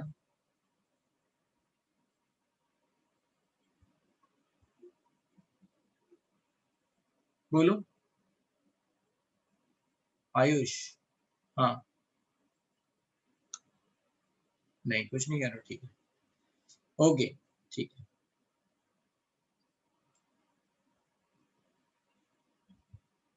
नहीं, ये सोलर पैनल में यूज होते हैं। सोलर पैनल में एनर्जी को कन्वर्ट करने वाले होते हैं, ये एनर्जी कन्वर्ट नहीं करते हैं सेल को, मतलब आई डोंट नो, मतलब मुझे देखना पड़ेगा, लेकिन मेरे हिसाब से नहीं। यस, टाइप ऑफ सेंसर होते हैं, राइट। तो देखते हैं क्या होता है, ठीक है। तो फोटो इलेक्ट्रिक सेल और photo, let's say photoelectric effect cell नहीं, फोटो इलेक्ट्रिक इफेक्ट और फोटो वोल्टिक सेल।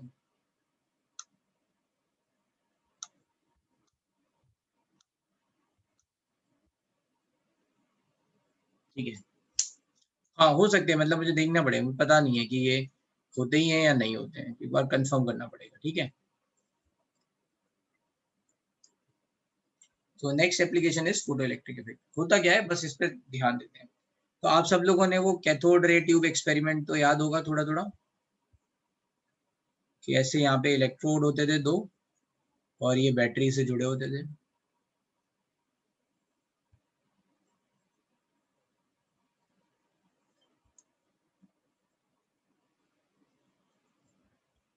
ये हमने लिखा है, ठीक है, इधर एनोड और यहाँ हम हाई वोल्टेज लगाते थे। तो हाई वोल्टेज लगाने के कारण फिर ये इलेक्ट्रॉन इधर से निकलते थे, ये हमने देखा था। लेट्स से हम यहाँ हाई वोल्टेज नहीं लगा रहे हैं, इलेक्ट्रॉन निकालने की दूसरी तरकीब ले रहे हैं। लेट्स से हम इस पे लाइट डाल रहे हैं, है ना। लाइट डालने के कारण क्या हो रहा है कि इलेक्ट्रॉन को एनर्जी मिल रही है, जो भी सनलाइट है उससे एनर्जी मिली। अगर ये एनर्जी इसको बाहर निकालने के लिए सफिशिएंट है, तो ये इलेक्ट्रॉन क्या हो जाएगा, बाहर निकल जाएगा, राइट। अगर ये एनर्जी जो भी इसको मिली यहाँ पे, वो एनर्जी इस, है ना, इस जो भी अट्रैक्शन फोर्स है उसको ओवरकम कर सकती है, तो ये क्या होगा, इलेक्ट्रॉन बाहर निकल जाएगा। और जैसे ही ये इलेक्ट्रॉन बाहर निकलेगा वैसे ही क्या होगा, सर्किट पूरा हो जाएगा। अब इलेक्ट्रॉन का फ्लो हो गया, है ना। एमीटर को मतलब यहाँ एमीटर में डिफ्लेक्शन आने लग गया। तो इससे हमें क्या कंफर्मेशन मिली, इससे हमें ये कंफर्मेशन मिली कि भैया लाइट के गिरने पे इलेक्ट्रॉन निकल रहे हैं, है ना, तभी तो सर्किट पूरा हुआ। लाइट गिरी, इलेक्ट्रॉन निकले। तो वैसा ही है। अब यहाँ पे हमने एक सिग्नल, ये एक तरह से एक सिग्नल हो गया, है ना। तो जैसे ही हमने हाथ यहाँ पे ऐसे डाला या कुछ भी किया, उससे क्या हुआ है, एक सिग्नल मिला, वो ट्रिप हो गया वो सिग्नल। पहले मान लो हो सकता था कंटिन्यूअसली लाइट मिल रही थी उसे लगातार सेंसर को, है ना, कंटिन्यूसली लाइट मिल रही थी। जैसे ही आपने हाथ डाला वो ट्रिप हुआ, सिग्नल ट्रिप हुआ, तो उसने बोल दिया कि भाई यहाँ पे ये सेटिंग है कि भाई पानी आप, है ना, ऑन कर दो, ठीक है। तो इस तरह से यहाँ पे इफेक्ट हो रहा है। बट इसमें एक इंपॉर्टेंट बात है, वो इंपॉर्टेंट बात ये है कि there is no time lag. जैसे ही इलेक्ट्रॉन गिरा, जैसे ही यहाँ पे लाइट गिरी, वैसे ही इलेक्ट्रॉन निकला। ऐसा नहीं हुआ कि आपने हाथ ऐसे डाला और उसके बाद आप अभी 5 मिनट वेट कर रहे हो कि हाँ चलो पानी आएगा, या बार बार आप ऐसे ट्रिप कर रहे हो सिग्नल, है ना। द मोमेंट, राइट, लाइट गिरी उसके हिसाब से इलेक्ट्रॉन निकला और उसके हिसाब से एक सिग्नल पास ऑन हुआ। Are you getting my point? तुरंत, immediate, there is no time lag. अब ये जो टाइम लैग था, इस बात को वेव नेचर एक्सप्लेन नहीं कर पाया। समझते हैं कैसे? देखो, अलग अलग मेटल्स हैं तो उसके न्यूक्लियस में अलग अलग नंबर ऑफ प्रोटॉन्स हो सकते हैं, है ना। जैसे मान लो we are going to talk about iron, तो उसमें 26 होंगे, सोडियम तो 11 होंगे, राइट। एंड अगर अलग अलग इलेक्ट्रॉन्स हैं तो अलग अलग प्रोटॉन्स हैं, तो जो बाहर वाले इलेक्ट्रॉन पे लगने वाला फोर्स है वो भी अलग अलग होगा, है ना। कुछ मेटल से आसानी से इलेक्ट्रॉन निकल सकते होंगे और कुछ में आपको मेहनत करनी पड़ेगी, ज्यादा एनर्जी देनी पड़ेगी इलेक्ट्रॉन निकालने में। Are you getting my point? इतनी बात समझ में आई? जैसे मान लो यहाँ 26 प्रोटॉन लिखे हुए हैं, यहाँ पे 11 प्रोटॉन लिखे हुए हैं, ठीक है भाई। अलग अलग प्रोटॉन है, उसके हिसाब से अलग अलग इंटरेक्शन होगा, स्ट्रॉन्ग अट्रैक्शन होगा, कहीं पे वीक होगा, जो भी है। इसलिए आपको अलग अलग एनर्जी देनी पड़ेगी। लेकिन इन दोनों मेटल में, अगर हमने दोनों मेटल लेट से ले लिए और दोनों पे इलेक्ट्रॉन डाले, तो सॉरी लाइट डाली, तो तुरंत इलेक्ट्रॉन निकले। मतलब इसका, है ना, कोई इम्पैक्ट ऐसा नहीं हुआ कि भाई यहाँ पे इलेक्ट्रॉन देर से निकलेगा, यहाँ जल्दी निकलेगा। अगर निकलेगा तो यहाँ पे भी तुरंत निकलेगा, और नहीं निकलेगा तो नहीं निकलेगा। मतलब अगर आपकी एनर्जी, जैसे आपने एनर्जी दी, है ना, यहाँ पे चाहिए मान लो एनर्जी निकालने के लिए 2 इलेक्ट्रॉन, अगर आपने एनर्जी 2 इलेक्ट्रॉन वोल्ट से ज्यादा दी तो ये तुरंत निकल जाएगा, है ना। आपने अगर एनर्जी 2 इलेक्ट्रॉन वोल्ट से कम दी तो ये नहीं निकलेगा, फिर चाहे कितनी भी देर हो, है ना, नहीं निकलेगा। ऐसा नहीं है 2 इलेक्ट्रॉन वोल्ट से अगर हमने कम 1 इलेक्ट्रॉन वोल्ट की दी तो 2 सेकंड बाद 2 इलेक्ट्रॉन वोल्ट हो जाएगी और ये इलेक्ट्रॉन निकल जाएगा, नहीं। समझ में आई मेरी बात, है ना। 2 electron volt let's say energy चाहिए इलेक्ट्रॉन को बाहर निकालने के लिए। लेट्स से इलेक्ट्रॉन वोल्ट अभी आपने नहीं देखा है तो एक यूनिट होती है एनर्जी की। मान लो 2 इलेक्ट्रॉन वोल्ट एनर्जी चाहिए बाहर निकालने के लिए। आपने 2 इलेक्ट्रॉन वोल्ट दी या उससे ज्यादा दी, 3 4 5 दी, तो क्या हुआ, इलेक्ट्रॉन को ज्यादा एनर्जी मिली, वो बाहर निकल जाएगा। अगर आपने 1 इलेक्ट्रॉन वोल्ट एनर्जी दी तो नहीं निकलेगा, फिर चाहे कितनी भी देर हो जाए, है ना, नहीं निकलेगा। So this is photo electric effect. अगर इलेक्ट्रॉन को निकलना है तो तुरंत निकल जाएगा, नहीं तो नहीं निकलेगा। अब वेव नेचर में क्या होता, wave nature is continuous flow of energy. मतलब हम जो एनर्जी ट्रांसफर दे रहे थे, है ना, वो एक कंटिन्यूअस फ्लो में था। जैसे आपको समझाते हैं, जैसे मैंने एक पल्स दी, 1 जूल की एनर्जी दी पर सेकेंड, है ना, तो लगातार 1 जूल की एनर्जी ट्रांसफर हो रही है पर सेकेंड। तो 2 सेकंड में 2 जूल, 3 जूल, 4 जूल, ऐसे करके एनर्जी लगातार धीरे धीरे ट्रांसफर हो रही है। तो अगर यहाँ पे वेव नेचर होता, अगर मान लो वेव नेचर से एक्सप्लेन करते फोटो इलेक्ट्रिक इफेक्ट, ठीक है, अगर, तो मान लो 1 वोल्ट पहले हमने 1 जूल एनर्जी दी, नहीं निकला, फिर 2 जूल एनर्जी हुई तो 2 जूल हमें अगर मान लो एनर्जी चाहिए तो हम 2 सेकंड बाद बोलते कि भैया इलेक्ट्रॉन निकल जाएगा। मान लो ये मेटल के लिए चाहिए 10 इलेक्ट्रॉन वोल्ट,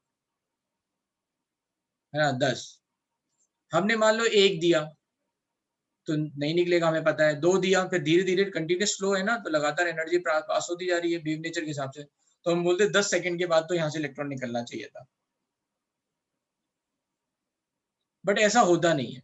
अगर इलेक्ट्रॉन निकलेगा तो तुरंत निकलेगा, नहीं तो नहीं निकलेगा। तो यहाँ क्या सोचा गया, particle nature, and that's how the, है ना, डुअल नेचर वाला कॉन्सेप्ट आया। ये पहले जो 2 बताए थे ये तो वेव नेचर से बताए थे, शुरुआत में लाइट को वेव ही माना गया था। जब ये सॉल्व नहीं हो पाया, ये बात नहीं बता पाए, वेव नेचर से एक्सप्लेन नहीं कर पाए, तो सोचा गया कि भाई लाइट में पार्टिकल नेचर भी होता है।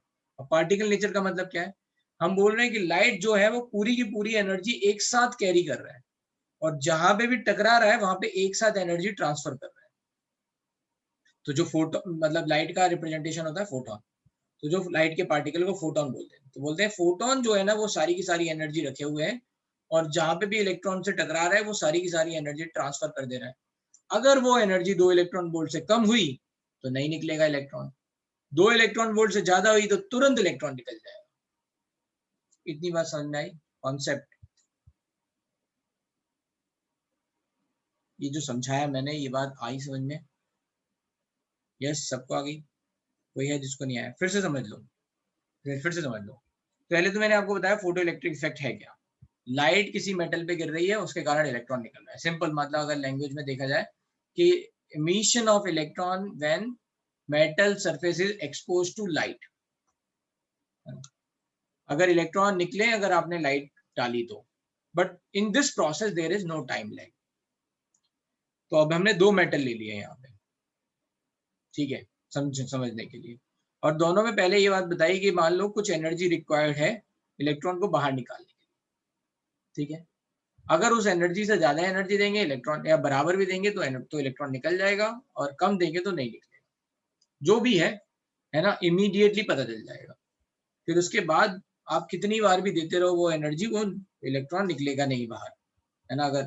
अगर एनर्जी ऑफ, है ना, इंसिडेंट लाइट कम है। तो समझाया कैसे गया। और पहले वेव नेचर कैसे फेल हुआ। वेव नेचर का मतलब क्या था, लगातार हम एनर्जी ट्रांसफर कर रहे हैं, तो कभी ना कभी तो भाई एनर्जी इतनी सफिशिएंट हो जाती है, इलेक्ट्रॉन को लगातार एनर्जी हम ट्रांसफर कर रहे हैं, तो कभी ना कभी तो एनर्जी इतनी सफिशिएंट हो जाती है कि इलेक्ट्रॉन जो है ना, बाहर निकल जाता। बट ऐसा हुआ नहीं, there was no time lag. तो वो सोचा गया कि जो लाइट है वो सारी की सारी एनर्जी एक साथ कैरी, ऐसे पार्टिकल कैरी कर रहा है, और जैसे ही इलेक्ट्रॉन से टकरा रहा है वो सारी की सारी एनर्जी ट्रांसफर कर दे रहा है। अब वो एनर्जी जो ट्रांसफर्ड एनर्जी है, वो अगर आपकी रिक्वायर्ड एनर्जी से ज्यादा है तो इलेक्ट्रॉन निकल जाएगा, कम है तो नहीं निकलेगा। अंडरस्टूड? तो यहाँ पे इंपॉर्टेंट फैक्टर क्या था, टाइम लैग। जब ये टाइम लैग वाली बात आई, ये आइंस्टाइन ने पता करी थी सबसे पहले, आइंस्टाइन जब कर रहे थे तो उन्होंने देखा कि इसमें टाइम लैग नहीं है, तो ही सजेस्टेड कि ये पार्टिकल नेचर भी होगा लाइट में। इसीलिए हमने जब ऊपर लिखा था डुअल नेचर में, तो 2 साइंटिस्ट के नाम लिखे थे, मैक्स प्लैंक एंड आइंस्टाइन, दोनों को क्रेडिट जाता है ये पता लगाने का। इससे पहले लाइट को क्या माना गया था? केवल वेव। अंडरस्टूड? इतनी बात, कोई कंफ्यूजन? ठीक है, तो ये फोटो इलेक्ट्रिक इफेक्ट हो गया, मैं ब्रीफ में समझा रहा हूँ, ठीक है। फोटो इलेक्ट्रिक इफेक्ट तो थोड़ा हम पढ़ेंगे भी इस चैप्टर में, बाकी नहीं पढ़ेंगे। एंड लास्ट है ब्लैक बॉडी रेडिएशन। ये क्या होता है?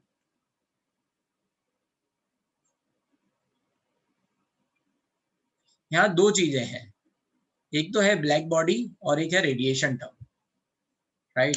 रेडिएशन का मतलब होता है एनर्जी, ठीक है। रेडिएशन मतलब एनर्जी, जैसे हम बोलते हैं ना न्यूक्लियर रेडिएशन, मतलब वहां पे क्या है, न्यूक्लियर एनर्जी, मतलब अल्फा बीटा गामा रेज जो है उनमें एनर्जी होती है, वो निकल रही है, एमिट हो गई, वो हार्मफुल भी हो सकती है। तो रेडिएशन का मतलब एनर्जी से है। पहले समझते हैं ब्लैक बॉडी। ब्लैक बॉडी का मतलब ये है, मैंने शायद कल आपको बताया था कि वो कलर वाला प्रिंसिपल बताया था, है ना, लास्ट क्लास में, कि कलर कौन सा दिखेगा। तो ब्लैक में हमने ये देखा था कि वो सारी की सारी लाइट अब्जॉर्ब कर लेता है।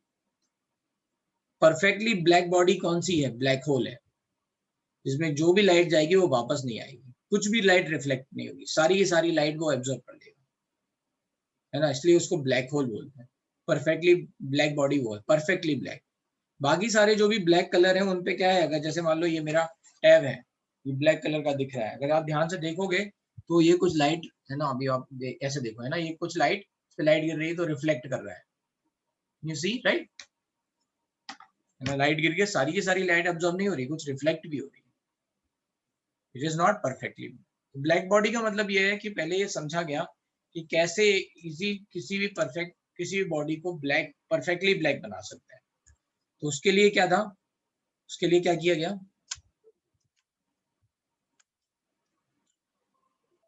एक कुछ इस तरह से, मान लो मैं ब्लैक बॉडी पे बात कर रहा हूँ अभी, रेडिएशन पे नहीं, रेडिएशन अलग है और ब्लैक परफेक्टली ब्लैक बॉडी अलग है।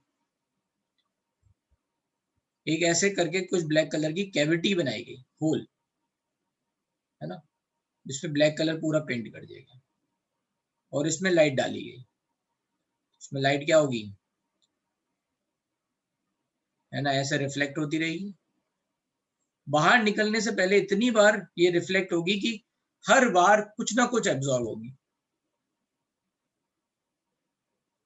समझ में आया? जैसे मान लो मैं कह रहा हूँ कि ये जो नॉर्मल कलर है जो मैंने अभी आपको दिखाया, ये वाला ब्लैक, राइट, इससे मान लो 2% लाइट जो है वो रिफ्लेक्ट हो जाती है, बाकी 98% एब्जॉर्ब हो जाती है। तो क्या हुआ, हमने जब ये लाइट इस पे डाली,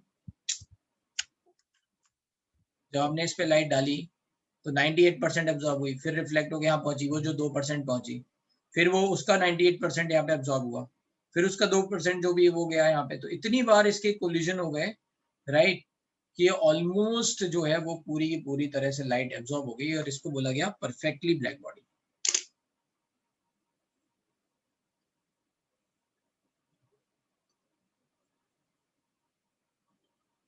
अंडरस्टूड ये वाली बात, परफेक्टली ब्लैक बॉडी, ठीक है।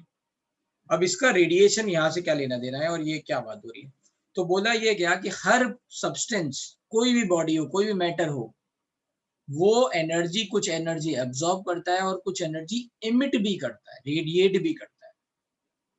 ऐसा नहीं है कि हम केवल और केवल एनर्जी एब्जॉर्ब कर रहे हैं। तो जैसे अगर मान लो हम बात करें अपने फोन की, इस पे कुछ लाइट गिर रही है, तो इस लाइट गिरने के कारण ये क्या कर रहा है, कुछ एनर्जी एब्जॉर्ब कर रहा है, बट इमिट भी कर रहा है कुछ एनर्जी। ऑब्वियस सी बात है, जो एनर्जी वो जिस वेवलेंथ को वो इमिट कर रहा है वो हम नहीं देख सकते, क्योंकि वो बहुत छोटी वेवलेंथ एनर्जी की वेवलेंथ होगी, राइट, बहुत कम लेट्स से एनर्जी होगी या ज्यादा वेवलेंथ होगी, ऐसा कुछ होगा, right. So we can not see, है ना, हमारा तो दायरा कम रिस्ट्रिक्टेड है ना, विजिबल रीजन में है। लेकिन ये कब हम एनालाइज करते हैं, जैसे अगर हम मान लो इसको हीट करते रहे, मान लो कोई आयरन रॉड है, उसको हम हीट करते रहे, उसको हीट करेंगे तो उसका कलर चेंज होना चालू होगा, रेड होगा पहले, है ना, फिर रेड से थोड़ा और उसको हीट करेंगे तो वो फिर येलो की तरफ शिफ्ट होगा, है ना, ब्राइटनेस आने लग जाएगी, ठीक है, और हीट करते जाएंगे तो वो ब्लू की तरफ शिफ्ट होते जाएगा। तो रेड और ये जो ब्राइटनेस वाला है वो कलर, इसका मतलब क्या है कि इस टेम्परेचर पे जिस पे हम हीट कर रहे हैं उस पे वो विजिबल रीजन की लाइट रेडिएट कर रहा है। समझ में आ रहा है? Every body absorbs energy and emits energy at every temperature, but कुछ टेम्परेचर पे वो विजिबल रीजन की लाइट इमिट करने लग जाता है तो हमें दिखने लग जाता है। Are you getting my point?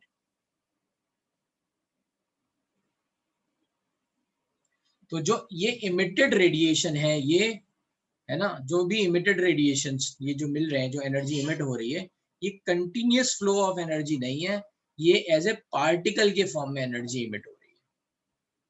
ठीक है, एक पर्टिकुलर वेवलेंथ की एनर्जी हमें ज्यादा मिल रही है ना, जैसे रेड कलर है, हमें दिख जाएगा, विजिबल रीजन की लाइट हमें दिख जाएंगी, इस तरह से आइडेंटिफाई होता है। तो हमें जो है क्या बोल रहा था, हाँ, एक पर्टिकुलर वेवलेंथ की लाइट ज्यादा एमिट हो रही है तो हमें दिख रहा है कि वो रेड कलर है। इन सारे इंसिडेंट को क्या बोला गया? Black body radiation. रेडिएशन पे इंपॉर्टेंट है, ब्लैक बॉडी अलग चीज है। और ये जो टर्म है पूरा फिनोमेना है कि कोई भी लेट्स से बॉडी, कोई भी बॉडी एनर्जी को एब्जॉर्ब करती है और इमिट भी करती है, और जो इमिशन हो रहा है वो पार्टिकल नेचर के फॉर्म में लेट्स से इमिशन दिख रहा है, नॉट लाइक वेव नेचर। इसको इस तरह समझाएगा।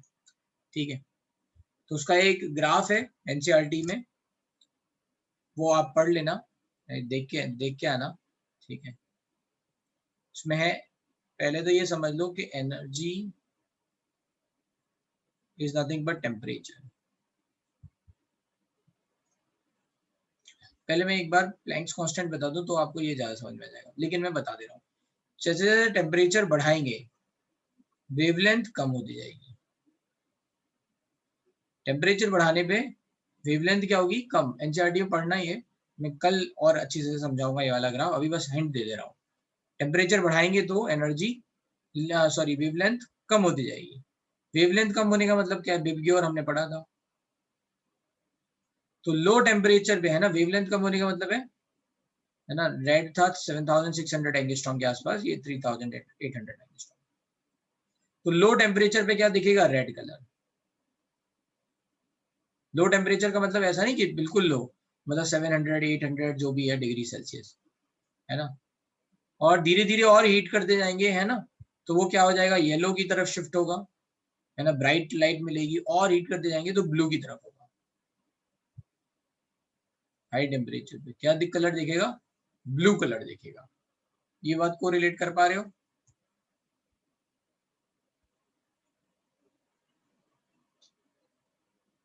ठीक है, तो यहाँ पे इस तरह से, मतलब ये वाला बस फॉर्म है ना, ये वाला इंपॉर्टेंट है रिलेशन। एनर्जी बढ़ेगी तो वेवलेंथ घटेगी। ठीक है, तो जैसे जैसे टेम्परेचर बढ़ाते जाओगे आप, कलर शिफ्ट होते जाएगा।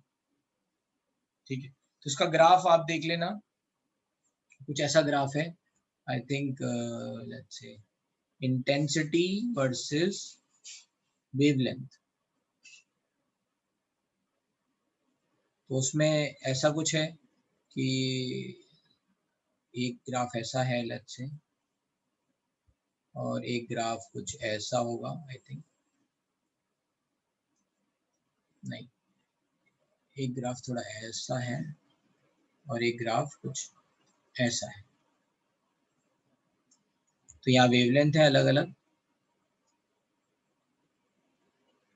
ये वेवलेंथ कम हो गई, ये वेवलेंथ की इसका मतलब क्या है? इसका ऐसे ग्राफ का मतलब क्या है? इस वेवलेंथ की जो लाइट की इंटेंसिटी है वो सबसे ज्यादा है। तो ऐसा नहीं है कि आपको, है ना, बाकी जो है ना लाइट नहीं दिख रही है, बट ये वाली जो लाइट है वो आपको प्रिडोमिनेटली दिखेगी। जैसे रेड कलर की लाइट हमें दिख रही है, इसका मतलब ये नहीं कि बाकी लाइट नहीं रेडिएट हो रही है, बाकी लाइट भी रेडिएट हो रही है, बट ये वाले कलर की लाइट ज्यादा दिख रही है ना। इस वाले का मतलब क्या है? यहाँ पीक आया, इसका मतलब क्या है? इस वाले वेवलेंथ की लाइट हमें ज्यादा दिखेगी, है ना, इंटेंसिटी ज्यादा है। तो यहाँ पे टेम्परेचर T1 है, यहाँ पे टेम्परेचर T2 है। तो यहाँ पे टेम्परेचर बढ़ाने पे, है ना, लैम्डा घटता है, तो we can say T2 is greater than T1। बस इतना ही हमारे में रोल है। ये आप एनसीईआरटी से ग्राफ पढ़ लेना, ये थोड़ा मैंने समझा दिया है आपको। अंडरस्टूड?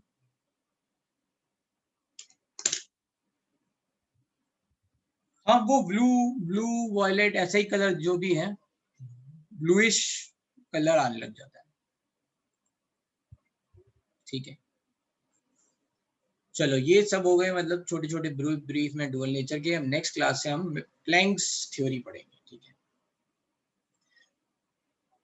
तो इसमें एक्चुअली होता क्या है कि इसमें जो रेडिएशन मिल रहे हैं वो पर्टिकुलर लेट्स से वेवलेंथ के मिल रहे हैं। कुछ ऐसा नहीं है सारी पूरी लाइट नहीं मिल रही है हर तरह की, राइट। कुछ लेट्स से पर्टिकुलर वेवलेंथ के रेडिएशंस मिल रहे हैं, and then we are saying this is discontinuous let's say radiations.